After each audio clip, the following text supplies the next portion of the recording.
Hello friends, എല്ലാ വീഡിയോകളിലും എല്ലാവർക്കും ഒരേപോലത്തെ മീനുകളൊക്കെ തന്നെ ഇഷ്ടപ്പെടണമെന്നില്ല. ചില ആൾക്കാർക്ക് അത് ഇഷ്ടമായിരിക്കും, ചില ആൾക്കാർക്ക് ഇത് ഇഷ്ടമായിരിക്കും. അങ്ങനെ പല ആൾക്കാർക്കും പല ടേസ്റ്റാണ്. ഇവിടെ എനിക്ക് ചാളയില അങ്ങനത്തെ മീനുകളാണ് കൂടുതലും എല്ലാവർക്കും ഇഷ്ടം. അപ്പം മറ്റുള്ളവർക്കും കൂടി ഇഷ്ടപ്പെട്ട രീതിയിലുള്ള മീനുകൾ എന്ന് പറഞ്ഞാൽ വളരെ കുറവായിരുന്നു. അപ്പോൾ അതുകൊണ്ട് ഇപ്രാവശ്യം ഞങ്ങൾ ചുറക് വാങ്ങിച്ചു കറി വയ്ക്കാൻ വേണ്ടിയിട്ട്. അതാവുമ്പോൾ ചാളയില അല്ലാതെ എല്ലാവരും ഇഷ്ടപ്പെട്ട് കഴിക്കുന്ന മറ്റൊരു മീനാണല്ലോ. അപ്പോൾ അതുകൊണ്ട് ഇന്ന് അത് ചുറക് വാങ്ങിച്ചപ്പോൾ അത് നമുക്കൊന്ന് വറുത്തരച്ച് കറി വെക്കാമെന്ന് വിചാരിച്ചു.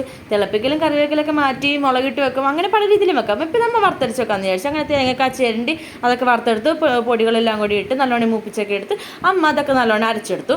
നമ്മൾ ആദ്യമേ എൻ്റെ മീൻ പറ്റിച്ച് വെച്ചിട്ടുണ്ടായിരുന്നു. പുളി മഞ്ഞപ്പൊടി ഉപ്പൊക്കെല്ലാം കൂടി ഇട്ട് നല്ലോണം പറ്റിച്ച് വെച്ചിട്ടുണ്ടായിരുന്നു. അതിനകത്തോട്ട് നമ്മൾ അരച്ച് അരപ്പൊക്കെ ഇട്ട് അങ്ങനെ കറി അടുപ്പത്ത് വെച്ചു. ഇതിനകത്തുനിന്ന് വേണ്ടി നമ്മൾ വറുക്കാനായിട്ടൊന്നും മാറ്റുന്നില്ല. വറുക്കാനുള്ള മാറ്റിക്കഴിഞ്ഞാൽ നമുക്ക് എല്ലാവർക്കും കൂടെ കറക്കി തികയില്ല. അപ്പോൾ അതുകൊണ്ട് വറുക്കാനൊന്നും മാറ്റുന്നില്ല. പിന്നെ ആ അരപ്പിട്ട് നമ്മൾ കറിയൊക്കെ വെച്ചത് ഒന്ന് താളിച്ചും കൂടി എടുത്തപ്പോഴേക്കും നമ്മുടെ കറിയെല്ലാം സെറ്റായി. അപ്പോൾ ഊണിന് ഇന്നലത്തെ കറികളും കൂടെ ബാക്കിയുണ്ടായിരുന്നു. അപ്പോൾ അതും കൂടെ ചൂടാക്കി എടുത്ത് അതും നമ്മുടെ ചൊറ കറിയും കൂടി കൂട്ടി ഉച്ചക്കത്തെ ഊണ് കുശാലാക്കി. അപ്പോൾ ഇന്നത്തെ വീഡിയോ ഇത്രയേ ഉള്ളൂ. Tata bye.